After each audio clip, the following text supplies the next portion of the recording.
اللہ نے ساری زمین میرے لیے لپیٹ کر رکھ دی. فرأیت مشارقہا و مغاربہا. بے ست ہوئی. حضور نے جب بطور پیغمبر کے اعلان کیا تو کہاں تھے؟ مکہ. تو مشکلات آپ کی شروع ہوئیں تو کتنا عرصہ مشکلات رہیں؟ کہو 13 سال. کتنا عرصہ مشکلات رہیں؟ 13 سال. اور مسلمانوں نے جو مشکلات کا سامنا کیا اس وقت اس کا بیان نہیں، وہ تو سیرت کا موضوع ہے. لیکن میں آپ کو توجہ دلاتا ہوں کہ حضور کی مشکلات کتنا سال رہیں؟ 13 سال.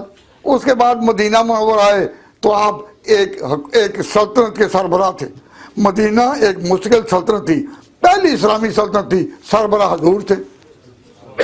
پھر وہ سلطنت اتنی اونچی چمکی حضور کی وفات کے بعد، ابوبکر صدیق نے اس کو اس طرح اٹھایا، حضرت عمر نے پھر اس کو اس طرح اٹھایا، حضرت عثمان اس طرح اٹھایا، راشدین نے اس طرح اٹھایا، حضرت علی نے اس کو اس طرح اٹھایا کہ وہ ملک پوری دنیا میں مسلمانوں کی داغ بیٹھ گئی. اور اتنی بڑی سلطنت کہ روم ہے تو متحد ہے، ایران ہے تو متحد ہے، شام ہے تو متحد ہے، یمن ہے تو متحد ہے.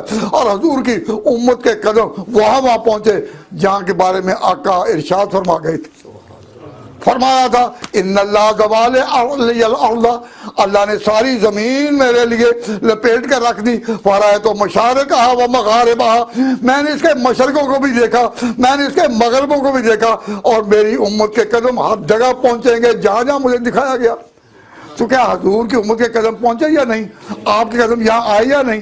آپ نے جہاں قدم جمائے، پیغمبر کی بشارت آپ کے حق میں تھی کہ میری امت کے قدم کہاں کہاں پہنچیں گے، اور آپ کے قدم پہنچے.